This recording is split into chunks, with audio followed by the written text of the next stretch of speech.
Hello children, we are in kingdom Animalia. We have completed 3 phyla, phylum Porifera, phylum Coelenterata and phylum Ctenophora. We are moving from cellular grade to tissue grade and now tissue grade to organ grade. We have learned cellular grade of organization with asymmetry, then tissue grade of development, diploblastic organization having radial symmetry, and now we are in phylum 4 under the heading Platyhelminthes. All are aquatic or found in the moist soil. But in this group, most of them are endoparasites, means they are living in the host body to complete their life cycle. These are commonly known as flatworms because they have flat body. The flat body organization means they don't have body cavity. So we call them as acoelomates without coelom. These animals are tissue grade, triploblastic, tissues developing from 3 germ layers, but remained acoelomate without coelom due to its flat body.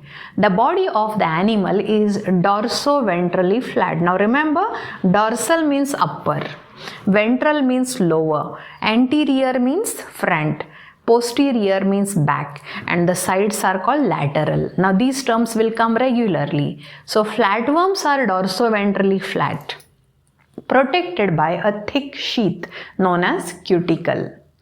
So parasitic mode of life, you need to remember some adaptations. Presence of cuticle, presence of flat body, presence of hooks and suckers towards the anterior opening, so-called mouth. These are parasitic adaptations in these animals. Now, when we see the system for ingesting the food, they have mouth which leads to cytopharynx, but other end is absent, means incomplete digestive system they are having. Nervous system first time developing in these animals. Nerve cells are there in cnidarians, but here nerve cells organize into lateral nerves connected by the branches called commissures. This appear like ladder. So these animals have ladder type of nervous system. There is no respiratory organ as such. So they exchange the respiratory gases through body surface. They may survive as anaerobes without oxygen.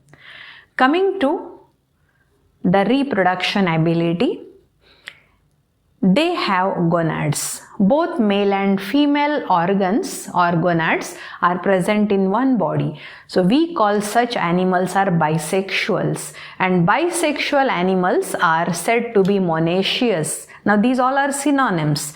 Bisexuality is also referred as monoecious, and monoecious bisexual animals are exclusively named as hermaphrodites.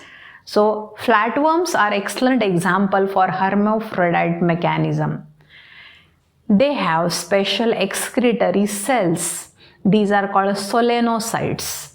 Common name is flame cells because when they give excretion, they flicker like a flame. Hence, these are known as flame cells. The common examples in this, planaria, who is free-living animal. The animal having leaf-shaped body usually attack the liver. So we call liver fluke. Its scientific name is Fasciola hepatica. And there is one more animal whose body is like a tape. It grows continuously as it can survive in the lumen. Lumen means cavity. Cavity of intestine of vertebrates. It is commonly known as tapeworm and its scientific name is called as Taenia solium. Free living, endoparasite with compressed body, endoparasite with the long tape-like body. Based on this, phylum Platyhelminthes classified under 3 classes: Turbellaria, Trematoda and Cystoda. These are 3 groups. With this, I will conclude phylum Platyhelminthes. Let us revise once again. Platyhelminthes, flat-bodied animals. Tissue grade, triploblastic, bilaterally symmetrical. A single cut passing through only one plane divide animal body in two equal parts. No coelom, hence a coelomate. Body covering cuticle. Presence of suckers and hooks. A parasitic adaptation. Incomplete digestive system. Nervous system is ladder-like. Respiration by body surface. Excretion by solenocytes or flame cells. And animals are hermaphrodites. The fertilization is internal. Development is direct or indirect. With this, I will conclude today's session. Thank you. Hello children. Today's phylum is, it is not today's menu. Today's phylum is Aschelminthes. These are the roundworms. Why these are called roundworms? Because cross section, we can see a round shape. That's why the common name is roundworm. These animals are endoparasites living in the host body to complete the life cycle. As we already in tissue grade development, so even these animals are showing tissue grade triploblastic, bilaterally symmetrical, but due to cylindrical body, they have a cavity. This is coelom, but body wall and coelom is not separated by peritoneum. So due to absence of peritoneum, we call them as pseudocoelomates, animals with false coelom. So animal body is elongated, cylindrical, anterior opening is mouth, posterior opening is anus. First time we can see two openings on either side, mouth for ingestion, anus for egestion. The complete digestive tract is observed and mouth leads into muscular pharynx so that they can easily take the food mass inside. Coming to the outermost covering, it is syncytial membrane. It gives more protection to the animal from the host body. The membrane is multinucleated, where nuclei are not separated by a cell membrane. Such layer we call syncytial membrane. This is feature of phylum Aschelminthes. As I told you, it is with organ system grade of development. So we can see the complete digestive tract. There is excretory tube to give out nitrogenous waste. And here respiration is by body surface.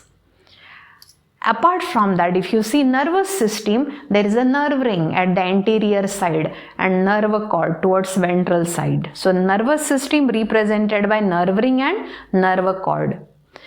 Coming to sexes in animals, here we can see male is separate, female is separate, and we can easily identify between male and female because males are shorter than the female. In other words, females are longer than the males.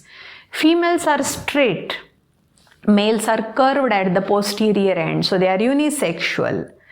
They reproduce by sexual method. Fertilization is internal. Development is said to be direct or indirect. Common examples under roundworm are Ascaris lumbricoides, Ancylostoma. There are common examples which is roundworm, hookworm, pinworm, guinea worm. These all comes under this phylum. There is no further classification because number of animals are less. So all of them are included in the class Nematoda. So all Aschelminthes roundworms belongs to class Nematoda. With this, I will conclude today's session. In next session, we are learning phylum Annelida. Now remember, in Aschelminthes, there is no segmentation. Animal body is unsegmented. So when you revise the characters, habitat, morphology, anatomy. Okay, no need to describe any physiological aspects. Thank you very much.